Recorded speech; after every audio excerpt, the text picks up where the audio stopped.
نحمده ونصلي على رسوله الكريم اما بعد فاعوذ بالله من الشيطان الرجيم بسم الله الرحمن الرحيم تبارك الذي جعل في السماء بروجا وجعل فيها سراجا وقمرا منيرا۔ پارہ نمبر 19 سورہ فرقان، رکوع نمبر 6، آیت نمبر 61 اور 62۔ مذکورہ آیتوں کا ما هو المقصود یہ ہے کہ عالمی انسانیت کو یہ بتانا مقصود ہے کہ ہم نے آسمان میں بڑے بڑے اجرام، ستارے، شمس و قمر پیدا کی ہے، اور اس کے ذریعے دن رات کے انقلابات، تاریکی روشنی کی تخلیق عالم انسانیت کے لیے غور و فکر کا عظیم ذریعہ ہے، قدرت کاملہ اور توحید کے واضح دلائل ہے، شکر گزاری کا موقع ہے، اور اللہ کی نعمت و قدرتوں پر غور و فکر کا عظیم ذریعہ ہے۔ اور جو شخص غور و فکر، ذکر و شکر سے محروم ہوا تو اس نے اپنا رأس المال اور وقت ضائع کیا۔ اللہم اجعلنا من الشاکرین والذاکرین۔ بہرحال قرآن کریم میں بار بار شمس و قمر، ستاروں سیاروں کی تخلیق کا ذکر موجود ہے، بئی معنی کہ سیاروں اور فلکیات سے پیدا ہونے والے اثرات پر غور کیا جائے، نظام شمسی، نظام قمری، اجرام سماویہ اور فلکیات کو چلانے والے کو پہچانو،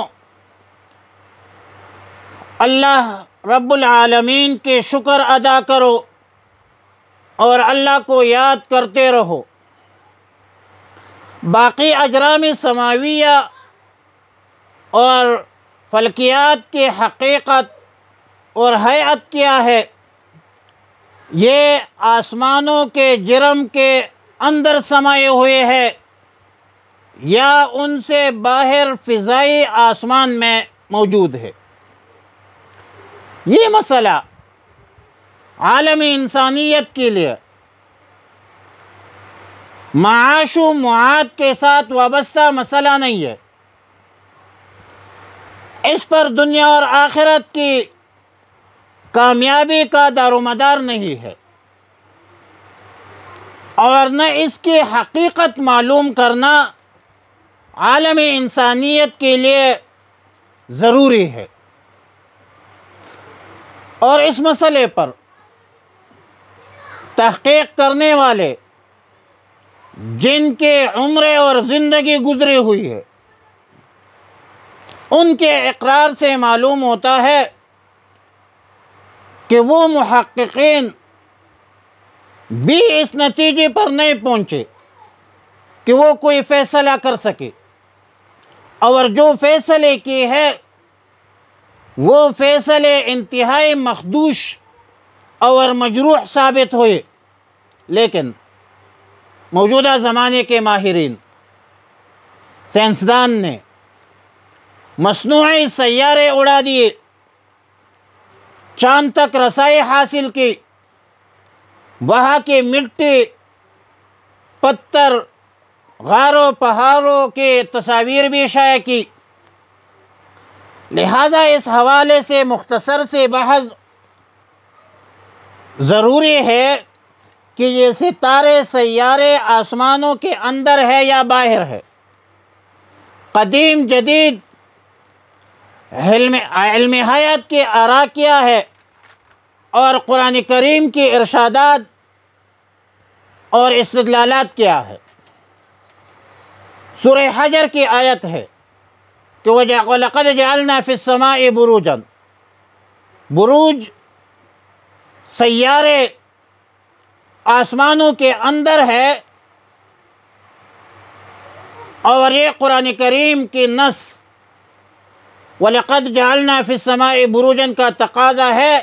کیونکہ فی السماء میں فی ظرفیت کے لیے ہے۔ اسی طرح سورہ نوح کی آیت کہ أَلَمْ تَرَوْا كَيْفَ خَلَقَ اللَّهُ سَبْعَ سَمَاوَاتٍ طِبَاقًا وَجَعَلَ الْقَمَرَ فِيهِنَّ کی ضمیر 7 سماوات کی طرف راجع ہے، اور ظاہراً مفہوم یہ ہوگا کہ چاند آسمانوں کے اندر ہے،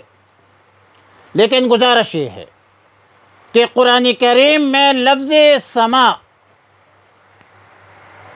متعدد معانی کے لیے استعمال ہوتی ہے، عظیم الشان اور وہم و گمان سے زائد وسعت رکھنے والی مخلوق کے لیے بھی استعمال ہوتی ہے، جس میں قرآن کریم کی تصریحات کے مطابق دروازے ہیں آسمان کے، اور دروازوں پر فرشتوں کی پہرےداری ہے، خاص اوقات میں کھولے جاتے ہیں، جن کے قرآن کریم نے 7 دروازے بتلائے ہیں۔ اسی طرح لفظ سما کا اطلاق ہر بلند و بالا چیز پر ہوتی ہے، آسمان و زمین کے مابین جو فضا خلا ہے اس پر بھی اطلاق ہوتا ہے، بادلوں پر بھی ہوتا ہے، کل ما علا فہو سما وانزلنا من المعصرات ماء ثجاجا۔ آیات نمبر 62 میں پھر قرآن کریم کی تصریحات کے مطابق سما آسمانی فضا کے لیے بھی استعمال ہوا ہے، اور اس کے اندر 2 احتمال ہے۔ نمبر 1 یہ کہ یہ کواکب اور سیارات جن میں آسمان کے اندر ہو یا فضائے آسمان میں آسمانوں کے نیچے ہو، دونوں احتمال کے بارے میں قرآن کریم نے کوئی قطعی فیصلہ نہیں دیا ہے، لہذا الفاظ قرآن کے مطابق دونوں صورتیں ممکن ہیں، دونوں صورتیں ایک دوسرے کے خلاف نہیں ہے، آسمان کے اندر بھی ہو سکتی ہے، آسمان کے نیچے بھی ہو سکتی ہے۔ اور ایک بات کہ عظیم مفسر سید محمود آلوسی البغدادی جو تفسیر کا بھی ماہر ہے، لیکن علم ہیئت قدیم جدید کا بھی ماہر ہے، ان کا ایک پوتا ہے علامہ سید محمود شکری آلوسی، ایک کتاب لکھے ہے مستقل اس موضوع پر کہ ما دل علیہ القرآن مما یعد الحیات الجدیدۃ القویمۃ البرہان، اور اس میں لکھتے ہیں کہ رأیت کثیرا من قواعدها لا يعارض النصوص الواردۃ فی الکتاب والسنہ۔ فرماتے ہیں کہ میں نے حیات جدیدہ کے بہت سے قواعد کو دیکھا ہے جو قرآن و سنت کے خلاف نہیں ہے۔ بہرحال موجودہ حالات میں جو تسخیر کائنات کا، ترقیات کا، تحقیقات کا دور ہے، اور سائنس بہت آگے نکل چکا ہے، اس حوالے سے ہمارا موقف انتہائی معتدل ہے، نہ قدامت پسند اہل علم کی طرح ہے اور نہ تجدد پسند اہل علم کی طرح ہے۔ ہم یہ کہتے ہیں کہ دونوں احتمال ہو سکتے ہیں، آسمان کے اندر بھی ٹھیک ہے، آسمان کے نیچے بھی ٹھیک ہے، وہاں تک رسائی بھی ممکن ہے، چاند تک رسائی بھی ممکن ہے، اور یہ تسخیر کائنات کا تقاضا ہے۔ اور آیت نمبر اگلے آیت میں فرمایا کہ دن رات کی جو تبدیلی ہے اور انقلابات ہے، اس میں تذکیر بھی ہے اور اس میں شکر بھی ہے۔